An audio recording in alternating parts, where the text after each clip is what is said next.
یاد آتا ہے، کوئی جب نام پڑھتا ہے مدینہ یاد آتا ہے، تیار مصطفیٰ سے لوٹنے والا کوئی حاجی مجھے زمزم پلاتا ہے، مدینہ یاد آتا ہے۔ چلو مل کر کریں چرچا نبی کے شہر کا لوگوں، سکون قلب ملتا ہے، مدینہ یاد آتا ہے۔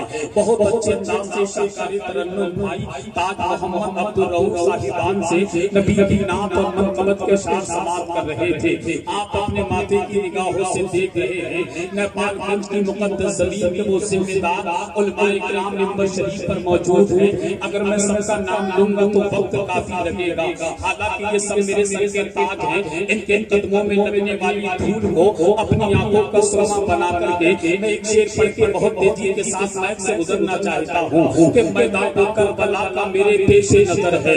حاجی رجب علی صاحب بیٹھے ہیں، میں آپ کے بالخصوص دعائیں چاہتا ہوں، جتنے لوگ بیٹھے ہیں ان تمام تر لوگوں کی میں دعائیں چاہتا ہوں شیخ سے یہ شیخ کا پتہ لے کہ میدان کربلا کا میرے پیش نظر ہے، کہ میدان کربلا کا میرے پیش نظر ہے، سجدے میں ابھی تک میرے شبیر کا سر ہے۔ میدان کربلا کا میرے پیش نظر ہے، میدان کربلا کا میرے پیش نظر ہے، سجدے میں ابھی تک میرے شبیر کا سر ہے۔ شبیر کی الفت میں مچلتا ہے یہاں کون؟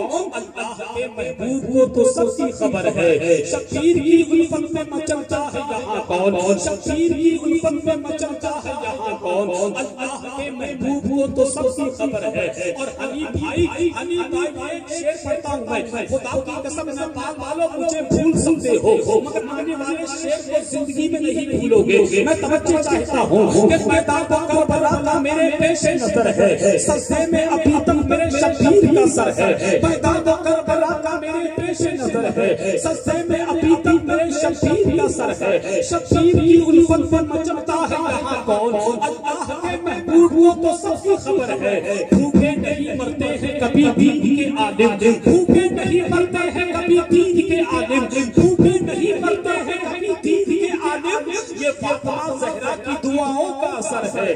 بھوکے نہیں مرتے ہیں کبھی دین کے عالم، بھوکے نہیں مرتے ہیں کبھی دین کے عالم، یہ فاطمہ زہرا کی دعاؤں کا اثر ہے، یہ فاطمہ زہرا کی دعاؤں کا اثر ہے۔ تو سامنے آ کر کے چلا تیر ہے ہرمل، تو سامنے آ کر کے چلا تیر ہے ہرمل، اصغر نہیں ڈرتا ہے یہ شبیری جگر ہے، اصغر نہیں ڈرتا ہے یہ شبیری جگر ہے، اصغر نہیں ڈرتا ہے یہ شبیری جگر ہے۔ اور بات کرتے ہو نبی کے شہزادوں کی، کسی نے کیا خوب کہا تھا کہ دین بچانے کو محمد کے قبیلے نکلے، گھر سے سب بھائی بہن اور بھتیجے نکلے، ظلم یہ سجادہ مٹ جائے گی خیمے سے نماز، رات خیمے کی ہٹائی تو مسلح ہی مسلح نکلے، ظلم یہ سجادہ مٹ جائے گی خیمے سے نماز، رات خیمے کی ہٹائی تو مسلح ہی مسلح نکلے۔ اسی لیے تو سینہ ٹھوک کر آقا حسین کی غلامی کا پٹا ڈال کر ڈنکے کی چوٹ پر کہتے ہیں کسی کو دین کا غازی بنا کے رکھا ہے۔ جتنے لوگ حسینی بیٹھے ہیں ذرا ہاتھ اٹھا کر ایک مرتبہ کہہ دو یا حسین،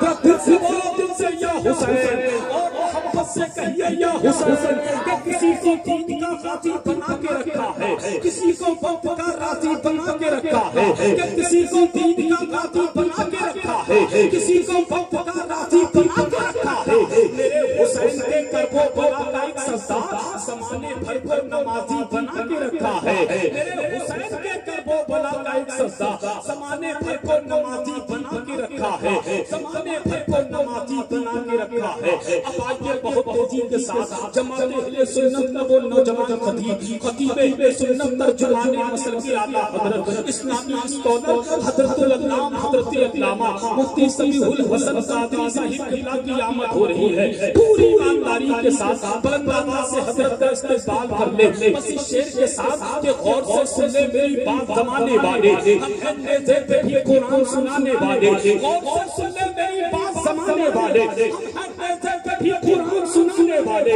پڑھ کے دیکھو تو ذرا جنگ بدر کی تاریخ، مٹ گئے 300 سیرے کو مٹانے والے، پڑھ کے دیکھو تو ذرا جنگ بدر کی تاریخ، مٹ گئے 300 سیرے کو مٹانے والے۔ وہی 300 سیرے کا جذبہ اپنے سینے میں بسائے، ہاتھ اٹھا کر کے نعرے کا جواب دے، ادھر دل سے بولے نعرہ تکبیر، نعرہ رسالت، فیضان غوث اعظم مسلک اعلیٰ حضرت جشن دستار بندی قادری کانفرنس علماء اہل سنت عشق محبت عشق محبت نعرہ تکبیر نعرہ رسالت